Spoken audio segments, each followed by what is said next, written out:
आदरणीय अध्यक्ष महोदय, ये सदन का सौभाग्य है कि आप दूसरी बार इस आसन पर विराजमान हो रहे हैं। आपको और इस पूरे सदन को मेरी तरफ से मैं बहुत बहुत बधाई देता हूं।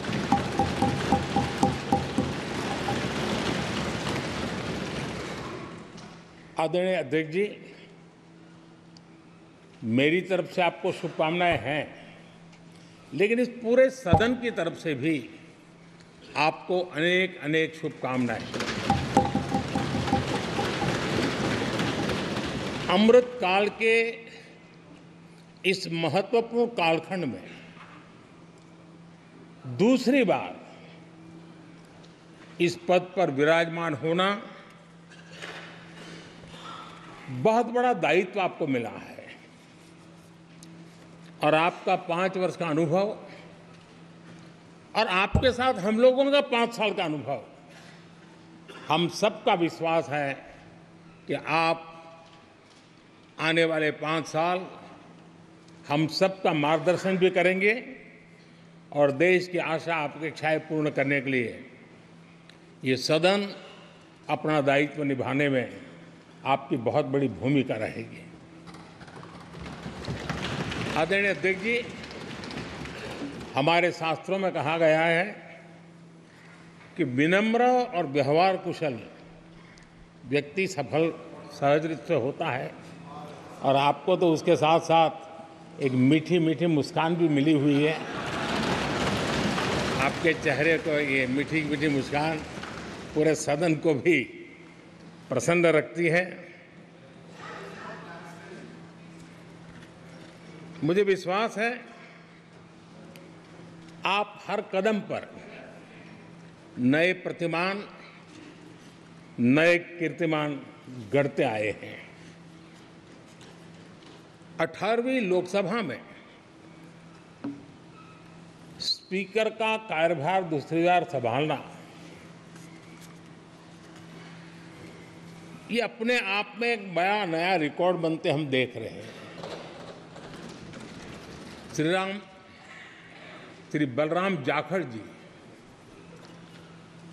वो पहले ऐसे अध्यक्ष थे जिन्होंने 5 साल कार्यकाल पूरा करके फिर दोबारा उनको स्पीकर बनने का अवसर मिला था।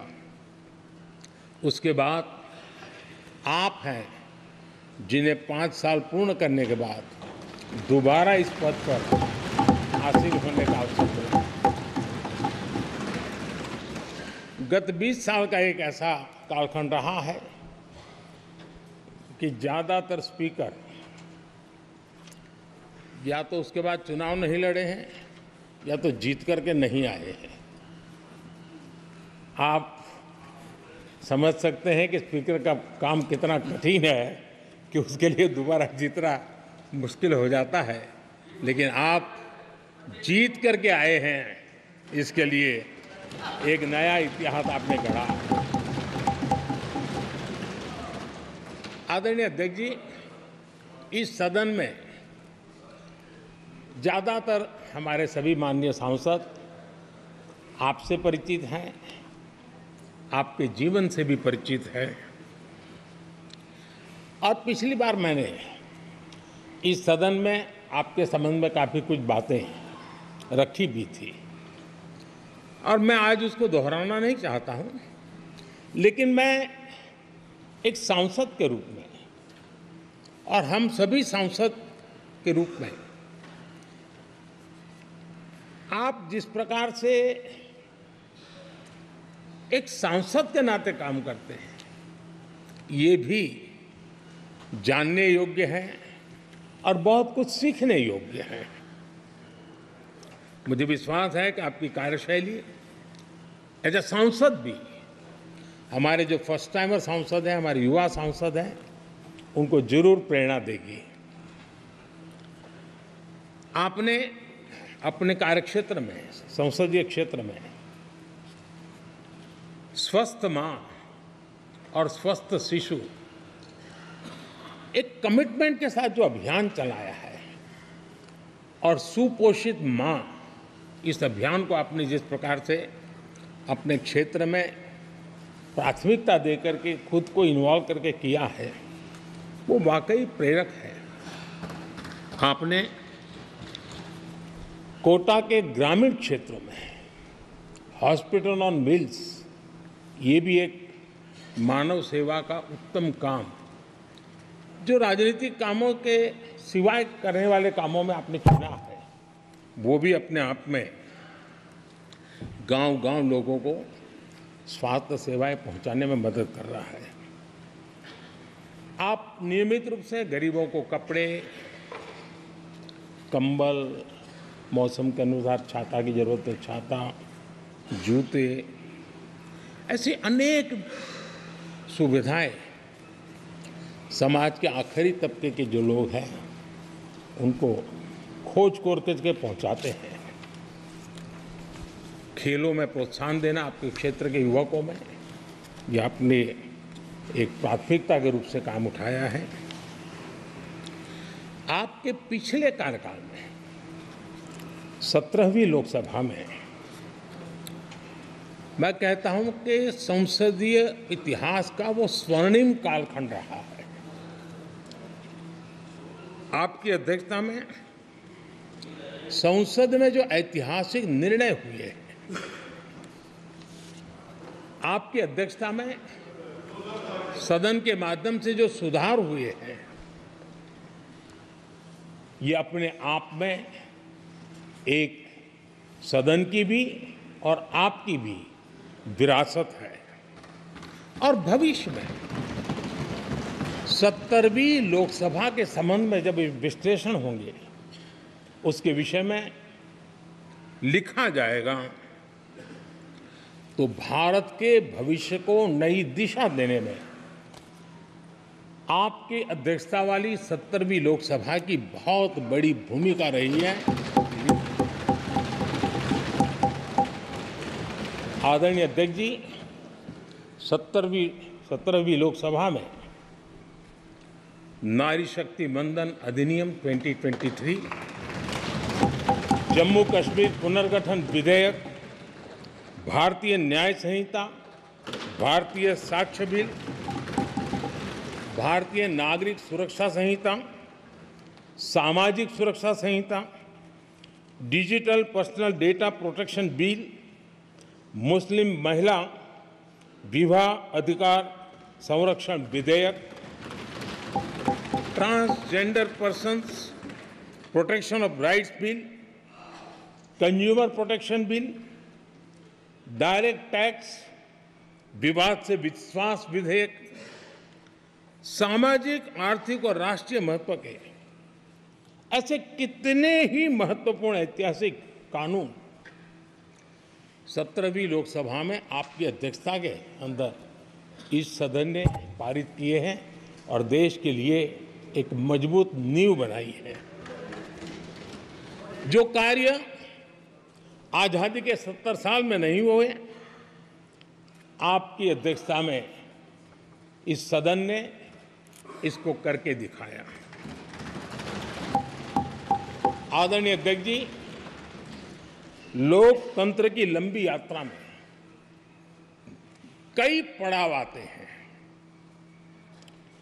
कुछ अवसर ऐसे होते हैं जब हमें कीर्तिमान स्थापित करने का सौभाग्य मिलता है। 17वीं लोकसभा में उपलब्धियां, मुझे पूरा विश्वास है देश आज भी और भविष्य में उसका गौरव करेगा। आज देश अपनी आकांक्षाओं की पूर्ति के लिए भारत को आधुनिक बनाने की दिशा में जब हर तरह से प्रयास हो रहे हैं, मैं मानता हूं कि ये नया संसद भवन भी अमृतकाल के भविष्य को लिखने का काम करेगा और वो भी आपकी अध्यक्षता में। नए संसद भवन में हम सबका प्रवेश आपकी ही अध्यक्षता में हुआ और आपने संसदीय कार्यप्रणाली को प्रभावी और जिम्मेदार बनाने का कई महत्वपूर्ण फैसले लिए हैं और इसलिए लोकतंत्र को मजबूती देने में मदद मिली है। लोकसभा में हम पेपरलेस डिजिटल व्यवस्था से आज काम कर रहे हैं। पहली बार आपने सभी माननीय सांसदों को ब्रीफिंग के लिए एक व्यवस्था खड़ी की। इससे सभी माननीय सांसदों को भी आवश्यक रेफरेंस मटेरियल मिला। उसके कारण सदन की चर्चा अधिक पुष्ट हुई और ये आपका एक अच्छा इनिशिएटिव था जिसने सांसदों में भी विश्वास पैदा किया। हाँ, मैं भी कुछ कह सकता हूँ, मैं भी अपने तर्क दे सकता हूँ। तो एक आपने अच्छी व्यवस्था को विकसित किया है। आदरणीय अध्यक्ष जी, G20 भारत की सफलता के एक महत्वपूर्ण पृष्ठ है, लेकिन बहुत कम चर्चा हुई है, वो है P20। और आपके नेतृत्व में G20 देशों के जो पीठासीन अधिकारी हैं, स्पीकर्स हैं, उनका सम्मेलन आपकी अध्यक्षता में हुआ और अब तक P20 के जितने सम्मेलन हुए हैं उसमें ये ऐसा अवसर था कि दुनिया के सर्वाधिक देश आपके निमंत्रण पर भारत आए और बहुत ही उत्तम प्रकार के निर्णय उस समिट में हुए और उसने विश्व में भारत की लोकतंत्र की जो प्रतिष्ठा है उसको गौरव देने में बहुत बड़ा रोल अदा किया है। आदरणीय अध्यक्ष जी, ये हमारा भवन ये सिर्फ 4 दीवारें नहीं है। हमारा ये संसद 140 करोड़ देशवासियों की आशा का केंद्र है।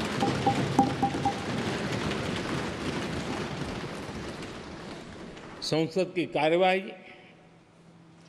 जवाबदेही और आचरण हमारे देशवासियों के मन में लोकतंत्र के प्रति जो उनकी निष्ठा है उसको और अधिक मजबूत बनाता है। आपके मार्गदर्शन में 17वीं लोकसभा उसकी प्रोडक्टिविटी 25 साल के हाईएस्ट लेवल पर 97% रही और इसके लिए सब माननीय सदस्य तो अभिनंदन के अधिकारी हैं, लेकिन आप विशेष अभिनंदन के अधिकारी हैं। कोरोना जैसे मुश्किल कालखंड में आपने हर सांसद से व्यक्तिगत फोन पर बात करके उनका हाल पूछा। कहीं किसी सांसद की बीमारी की खबर आई तो आपने सदन के अध्यक्ष के नाते व्यक्तिगत रूप से उसकी चिंता की और वो सभी दल के सांसदों से जब मुझे सुनने को मिलता था मुझे बड़ा गर्व होता था कि जैसे आप इस सदन के परिवार के मुखिया के रूप में उस कोरोना कालखंड में भी व्यक्तिगत चिंता करते थे। कोरोना काल में भी आपने सदन का काम रुकने नहीं दिया।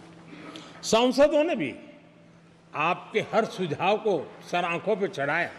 किसी को ऊपर बैठने के लिए कहा तो वो वहां जाके बैठा, किसी को दूसरे जगह पे जाके बैठने के लिए कहा तो वो भी बैठा, लेकिन देश के काम को किसी ने रुकने नहीं दिया। लेकिन आपने ये जो फैसले किए उसका परिणाम है कि हम उस कठिन कालखंड में भी कार्य कर पाए। और एक खुशी की बात है कि कोरोना काल में सदन ने 170% प्रोडक्टिविटी, ये अपने आप में दुनिया के लिए एक बहुत बड़ी खबर है। आदरणीय अध्यक्ष जी, हम सब चाहते हैं कि सदन में आचरण, सदन के नियमों का पालन हम सब करें और आपने बड़े सटीक तरीके से, संतुलित तरीके और कभी कभी कठोरता के साथ भी फैसले लिए हैं। मैं जानता हूं कि ऐसे निर्णय आपको पीड़ा भी देते हैं, लेकिन सदन की गरिमा और व्यक्तिगत पीड़ा में आपने सदन की गरिमा को पसंद किया और सदन की परंपरा को बनाने का प्रयास किया। ये साहसपूर्ण काम के लिए भी आदरणीय अध्यक्ष जी, आप अभिनंदन के अधिकारी हैं। मुझे विश्वास है आदरणीय अध्यक्ष जी, आप तो सफल होने ही वाले हैं, लेकिन आपकी अध्यक्षता में यह 18वीं लोकसभा भी बहुत सफलतापूर्वक देश के नागरिकों के सपनों को पूर्ण करेगी।